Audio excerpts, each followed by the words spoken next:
48 గంటలండి. Trump ఇరాన్‌కి 48 గంటలిచ్చారు. ఈ లోపల Iran వెనక్కి తగ్గకపోతే మ్యాప్‌లో నుంచి ఇరాన్‌ని తీసేస్తాను అన్నంత ఘాటైన స్టేట్మెంట్ ఒకటి ఇవ్వడం జరిగింది ట్రంప్. అండ్ ఇందులో 12 గంటలు ఆల్రెడీ గడిచిపోయాయండి. సో రానున్న 36 గంటలు చాలా కీలకమండి వరల్డ్ మార్కెట్స్‌కి.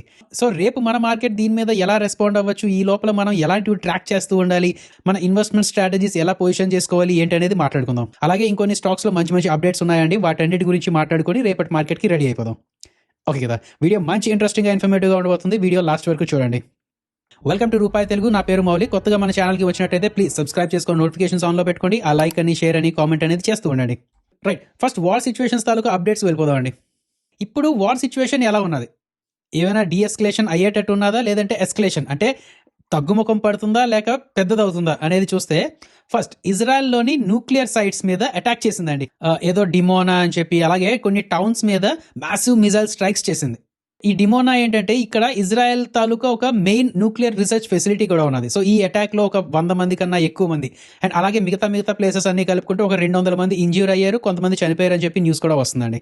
రైట్, ఇజ్రాయెల్ కూడా ఇరాన్ మీద రిటీలియేటరీ దాడి చేసిందండి. దీనికోసం సమ్ వెస్ట్ పార్ట్స్ వాటిలో ఎక్స్ప్లోజన్స్ అనేది కనిపించాయి అన్నారు. అండ్ అలాగే నిన్న మనం మాట్లాడుకున్నాం కదా, టెహరాన్ నుంచి ఎంతో దూరం, ఒక 4000 కిలోమీటర్ దూరంలో ఉన్న యుఎస్ తాలూకా బేసెస్ మీద ఇరాన్ దాడి చేయడం జరిగింది. అండ్ ఈ వార్ స్టార్ట్ అయిన దగ్గర నుంచి ఫస్ట్ టైం ఒక లాంగ్ డిస్టెన్స్ మిజైల్ ఏదో అంటారు కదా, లాంగ్ రేంజ్ మిజైల్, అంత లాంగ్ రేంజ్ మిజైల్ యూజ్ చేయడం ఇదే ఫస్ట్ టైం అనమాట. అండ్ అన్నిటికన్నా ముఖ్యంగా ఏంటంటే వీళ్ళు ఎక్కువగా ఎనర్జీ ఇన్ఫ్రాస్ట్రక్చర్స్ మీద దాడి చేసుకుంటున్నారండి. ఇరాన్ వెళ్ళి మిగతా కంట్రీస్ తాలూకా ఇన్ఫ్రాస్ట్రక్చర్స్, అది ఎనర్జీ ఇన్ఫ్రాస్ట్రక్చర్ అంటే ఈ గ్యాస్ ఫీల్డ్స్ అని, ఆయిల్ ఫీల్డ్స్ అని, రిఫైనరీస్ అని, స్టోరేజ్ అని, ఇలాంటి వాటన్నిటి మీద దాడి చేసుకుంటూ వస్తుంది అనమాట, which is a very very bad thing. అయితే ఇవన్నీ ఉంటుండగా ఇవాళ మార్నింగ్, అంటే మన టైంలో ఎర్లీ మార్నింగ్ 5 o'clock ఆ టైంకి ట్రంప్ ఒక అల్టిమేటం ఇవ్వడం జరిగిందండి. ఇరాన్కి ఒక 48 hours టైం లైన్ ఇచ్చారు. దేనికి? ఆ స్ట్రెయిట్ ఆఫ్ హార్మోజ్ ఏదైతే ఉన్నదో మీరు దాన్ని ఫ్రీ చేయాలి. ఆ స్ట్రెయిట్ ఆఫ్ హార్మోజ్ని మీరు కంట్రోల్ చేయడం కానీ, కట్టడి చేయడం కానీ చేయకుండా మొత్తం ఓపెన్ చేయాలి. ఈ 48 గంటల్లో ఇది జరగకపోతే మేము మీ మీద దాడి చేస్తాం అండ్ పూర్తిగా నాశనం చేస్తామని చెప్పి గట్టిగా బెదిరించారండి. చూడండి, ఇది ట్రంప్ తాలూకా ట్రూత్ సోషల్ అకౌంట్ కదా. ఇక్కడ చూడండి ఇందాక మనం చెప్పుకుందంతా ఇది.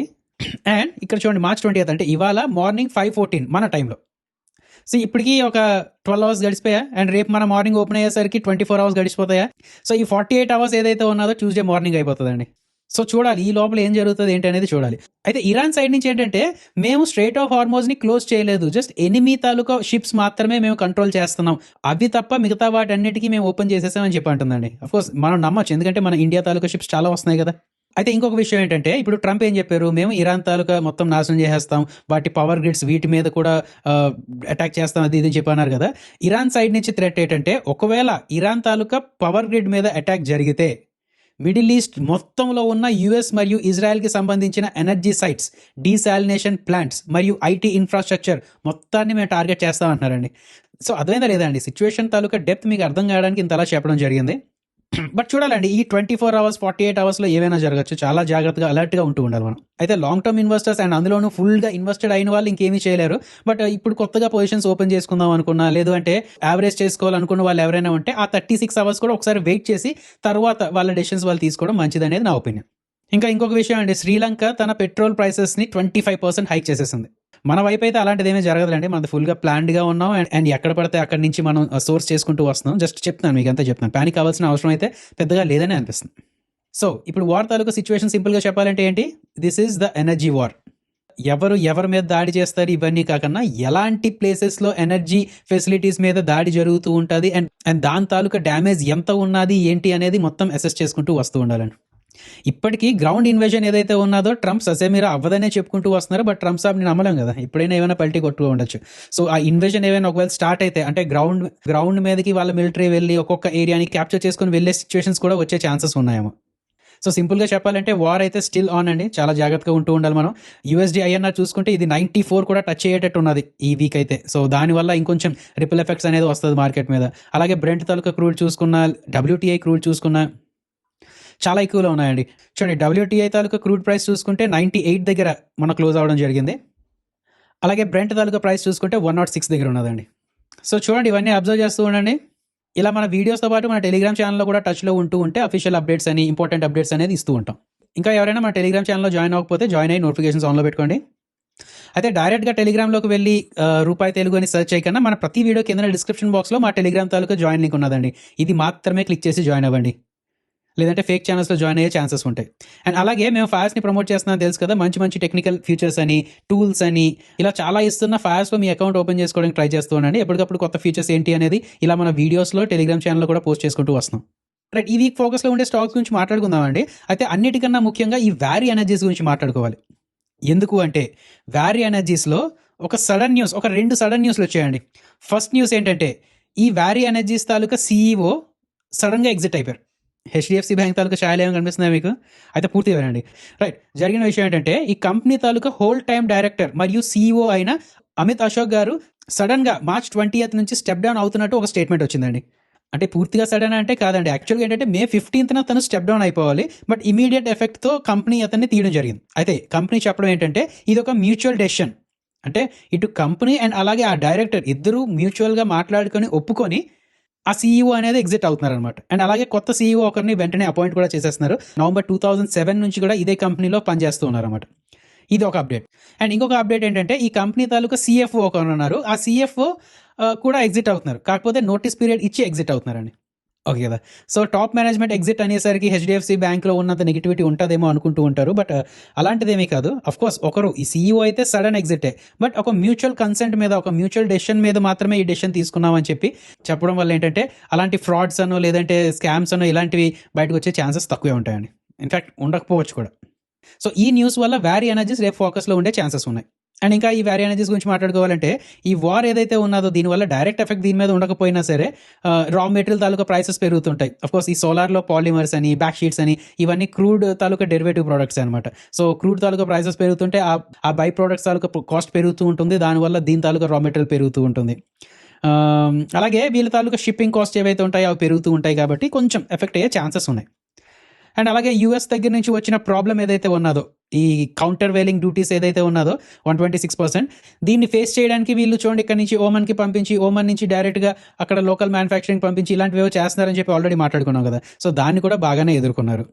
అయితే ఇంపార్టెంట్ థింగ్ ఏంటంటే ఇది మీలో ఎంతమందికి తెలుసండి, ఈ ఇయర్ IPLలో వ్యారీ ఎనర్జీస్ రాజస్థాన్ రాయల్కి మెయిన్ ప్రిన్సిపల్ పార్ట్నర్. సో వీళ్ళకి ఎనార్మస్ విజిబిలిటీ అనేది రానుంది. అంతేనే కదా, రాజస్థాన్ రాయల్స్ గేమ్ ఆడుతున్నప్పుడు వాళ్ళ జెర్సీ మీద, అలాగే ప్రాక్టీస్ చేస్తున్నప్పుడు కూడా వాళ్ళ జెర్సీ మీద ఈ వ్యారీ ఎనర్జీస్ తాలూకా లోగో కనబడుందండి. మీరు అనుకోవచ్చు ఒక బిజినెస్ టు బిజినెస్ కంపెనీకి, అలాగే ఒక ఇండస్ట్రియల్ కంపెనీకి IPLతో సంబంధం ఏముంది? ఇప్పుడు మీలాంటి వాళ్ళు నాలాంటి వాళ్ళు IPL చూస్తుంటామండి, సరే వ్యారీ ఎనర్జీస్ తాలూకా లోగోని అంతలా చూస్తే మనం ఏం చేస్తాం? అదే కదా క్వశ్చన్. బట్ ఇక్కడ వ్యారీ తాలూకా ఇంటెన్షన్ ఏంటంటే, అంటే వాళ్ళ CMD చెప్పిన దాని ప్రకారం ఏంటంటే క్లీన్ ఎనర్జీ గురించి డిస్కషన్స్ని కార్పొరేట్ బోర్డ్ రూమ్స్ మరియు ఇండస్ట్రియల్ కార్డర్స్ నుంచి బయటకు తెచ్చి డైరెక్ట్గా కామన్ మ్యాన్ హృదయాల్లోకి చేర్చాలి అని చెప్పారు. డైలాగ్స్ కొంచెం హెవీగా ఉన్నాయి కదా, సరే యాజ్ ఇట్ ఈస్ దింపితే అలాగే వచ్చిందండి. బట్ నేను చెప్పొచ్చేది ఏంటంటే వీళ్ళకి రూఫ్ టాప్ సోలార్ సెటప్స్ అలా ఉన్నాయి, అలాగే బిజినెస్ టు కన్జ్యూమర్స్ ఇచ్చే కొన్ని ప్రోడక్ట్స్ కూడా ఉన్నాయన్నమాట.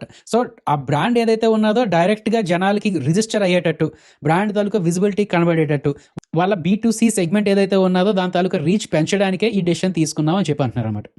అర్థమైందా లేదా? సో మీలో ఎంతమంది రాజస్థాన్ రాయల్స్ తాలూకా ఫ్యాన్స్ అండి? And me taluka favourite IPL team ఏంటనేది కింద కామెంట్స్లో పెట్టండి.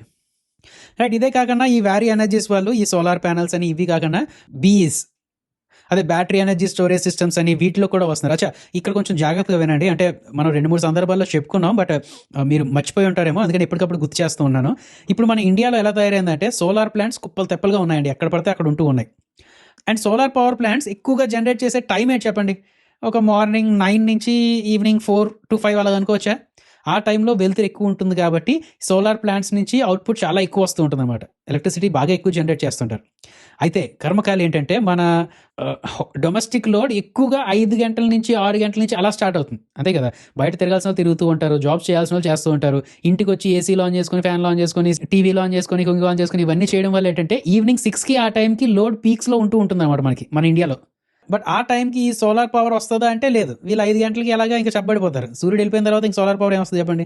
సో ఆ మిస్ మ్యాచ్ అనేది వస్తుంది. పొద్దున్న టైంలో సోలార్ పవర్ విపరీతంగా వస్తూ ఉంటుంది, బట్ లోడ్ ఆ టైంలో ఎక్కువ ఉంటూ ఉండదు. సాయంకాలం పూటలో లోడ్ చాలా ఎక్కువ ఉంటుంటుంది, బట్ ఆ టైంలో సోలార్ అవుట్పుట్ రాదు. సో ఈ మిస్ మ్యాచ్ అనేది వస్తూ ఉన్నదన్నమాట. సో దీనివల్ల ఏంటంటే విండ్ పవర్ ప్లాంట్స్కి కొంచెం ఎక్కువ క్రేజ్ పెరుగుతుంది. అలాగే ఈ థర్మల్ పవర్ ప్లాంట్స్ ఇటువైపు కూడా ఆలోచిస్తున్నారు. అండ్ గవర్నమెంట్ ఆలోచిస్తుంది ఏంటంటే, అంటే కొన్ని సోర్సెస్ ద్వారా తెలిసింది ఏంటంటే, పొద్దున్న పూట వాడే పవర్కి ఒకలా ఛార్జ్ అండ్ పీక్ టైంలో అంటే ఈవినింగ్ పూట నైట్ పూట వాడే పవర్కి ఒకలా ఛార్జ్ చేద్దామని చెప్పి కూడా ప్లాన్ చేస్తున్నారంట. అఫ్కోర్స్ దానికి స్మార్ట్ మీటర్స్ ఇవన్నీ చాలా ఎక్కువ ఉండాలంటే టైం పడుతుంది, అవన్నీ టైం పడుతుంది. బట్ యాజ్ ఆఫ్ నౌ ఏంటంటే ఈ బీస్ ఏదైతే ఉన్నదో, బ్యాటరీ ఎనర్జీ స్టోరేజ్ సిస్టమ్స్ ఏదైతే ఉన్నదో వీటికి కొంచెం ఎక్కువ డిమాండ్ అనేది వస్తుందండి. అండ్ అలాంటి టైంలో వీళ్ళు కూడా ఈ వ్యారీ ఎనర్జీస్ కూడా ఆ బీస్లోకి వచ్చారు కాబట్టి, అండ్ అలాగే ఒక 10,000 crores ఎంతో వీళ్ళు ఇన్వెస్ట్ చేస్తున్నారు. అండ్ అలాగే రీసెంట్గా మనం మాట్లాడుకున్నాం గ్రీన్ హైడ్రోజన్లోకి వచ్చారు, ఇన్వర్టర్స్ అని వీటిలో కూడా వచ్చారు. సో డైవర్సిఫై చేసుకుంటూ ఉన్నారనమాట. ఎనీవేస్ ఇవన్నీ లాంగ్ టర్మ్కి ఎఫెక్ట్ చేయగలిగేవండి. అండ్ ఇమీడియట్ సెంటిమెంట్స్, మారిన సెంటిమెంట్స్ మాట్లాడాలంటే ఈ ఐపీఎల్ టీం ఒకటి అండ్ ఈ సడన్ ఎగ్జిట్స్ ఏదైతే ఉన్నాయో ఇవి. మీకు ఎంతవరకు అర్థమైంది ఏంటంటే కింద కామెంట్స్లో పెట్టండి. రైట్, ఇంకా ఈ వీక్ ఈవెంట్స్లో అలాగా చెప్పాలి అంటే పెద్దగా ఏమీ లేవండి. చిన్న చిన్నవే. యూరో తాలూకు కన్జ్యూమర్ పెద్ద, ఇండియా తాలూకు మ్యానుఫ్యాక్చరింగ్ PMI, ఇది ఒకటి ఉన్నది. Bank of Japan taluka policy meeting minutes ఒకటి ఉన్నదండి. దీనివల్ల ఏంటంటే ఈ ఎన్ తాలూకా క్యారీ ట్రేడ్ ఇవన్నీ కొంచెం ఎఫెక్ట్ అయ్యే ఛాన్సెస్ ఉన్నాయి. యూఎస్ తాలూకా జాబ్లెస్ క్లెయిమ్స్ ఇవన్నీ మామూలే. సో పెద్దగా ఈవెంట్స్ ఏమీ లేదు. అఫ్కోర్స్ ట్రంప్ తాలూకా ఫ్యాక్టర్, యూఎస్ ఇరాన్ తాలూకా ఫ్యాక్టర్ ఇవన్నీ ఉన్నాయి. అండ్ ఇంకొకటి హాలిడేస్ పరంగా మాట్లాడాలి అంటే 26th March థర్స్డే నాడు మార్కెట్ క్లోజ్ అండి. సో సెన్సెక్స్ తాలూకా ఎక్స్పైరీ ఏదైతే ఉన్నదో ఒక రోజు ముందే జరుగుతుంది. అండ్ అలాగే next week Tuesday market holiday, Mahavir Jayanti. So అప్పుడు NSE తాలూకా మంత్లీ ఎక్స్పైరీస్ ఏవైతే ఉన్నాయో, నిఫ్టీ అని, బ్యాంక్ నిఫ్టీ అని, ఫిన్ నిఫ్టీ అని, ఇవన్నీ 30th March అంటే సోమవారం నాడే ఎక్స్పైర్ అయిపోతాయి. గుర్తుపెట్టుకోండి, ఇది కంపల్సరీగా గుర్తుపెట్టుకోండి మీరు. అండ్ అలాగే ఇంకొన్ని మేజర్ స్టాక్స్లో కొన్ని అప్డేట్స్ మాట్లాడాలంటే టాటా మోటార్స్ గురించి మాట్లాడుకోవాలండి. ఆన్ అండ్ యావరేజ్గా ఒక 0.5% తమ ప్రైసెస్ పెంచుతున్నామని చెప్పి అప్డేట్ అవ్వడం జరిగింది. సో అండ్ అది April 1st నుంచి పెంచుతున్నారన్నమాట.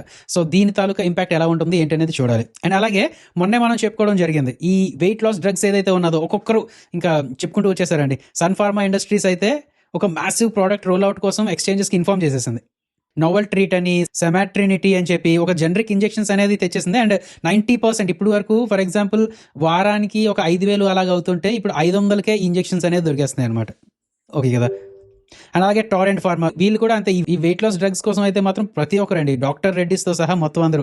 అయితే ఫస్ట్ మూవర్ అడ్వాంటేజ్ డాక్టర్ రెడ్డిస్కి ఎంత ఉన్నది ఏంటనేది మనం మాట్లాడుకున్నాం కదా. ఇంకొకటి జొమాటో అని చెప్పి వీళ్ళు ఏంటంటే ఇప్పటి వరకు ప్లాట్ఫామ్ ఫీ ఒక 12.5 రూపీస్ అలా ఉండేది, 14.9 రూపీస్కి పెంచడం జరిగింది. సో 2.4 రూపీస్ పెంచడం జరిగింది అన్నమాట. మెల్లిమెల్లిగా అలా పెంచుకుంటూ వస్తున్నారు. సో దీని తాలూకు ఇంపాక్ట్ ఎలా ఉంటుంది ఏంటనేది చూడడం ఇంపార్టెంట్ అండి. అలాగే SBIలో ఇన్కమ్ ట్యాక్స్ ఆర్డర్ వచ్చింది 2023-24కు గాను 6,377 crore తాలూకు ఒక ఆర్డర్ వచ్చిందండి. దీన్ని అఫ్కోర్స్ ఛాలెంజ్ చేస్తారు వీళ్ళు, బట్ ఎలా ఉంటుంది ఏంటనేది చూడాలి. అండ్ అలాగే HDFC బ్యాంక్ గురించి నేను ఆల్రెడీ మాట్లాడుకున్నాం కదా. దాని తర్వాత పెద్దగా అప్డేట్స్ ఏమీ లేవండి. సో నిన్న ఎవరైనా వీడియో మిస్ అయిన వాళ్ళు ఉంటే కంపల్సరీగా చూడడానికి ట్రై చేయండి. సో ఇదేంటి ఈ వీడియో మీకు యూజ్ అయింది అనిపిస్తే ప్లీజ్ మీ ఫ్రెండ్స్తో షేర్ చేయండి. జై హింద్. ఒకసారి మన డిస్క్లైమర్ చూసేయండి. మేము ఏది చెప్పినా సరే అది ఎడ్యుకేషన్ అండ్ ఇన్ఫర్మేషన్ పర్పస్ కోసమే. మేము SEBI registered adviser or research analyst రెండు కాదు. మేము ఏమి ఇచ్చినా సరే అది ఫైనాన్షియల్ అడ్వైస్ కాదు. We're not giving any buy or sell calls. ఏది ఫైనాన్షియల్ అడ్వైస్ కాదండి, జస్ట్ ఎడ్యుకేషన్ ఇన్ఫర్మేషన్ పర్పస్ కోసం. మీ ఓన్ రీసెర్చ్ చేసుకోండి, లేదు అంటే ఒక సెబీ రిజిస్టర్డ్ అడ్వైజర్ అయినా కలండి.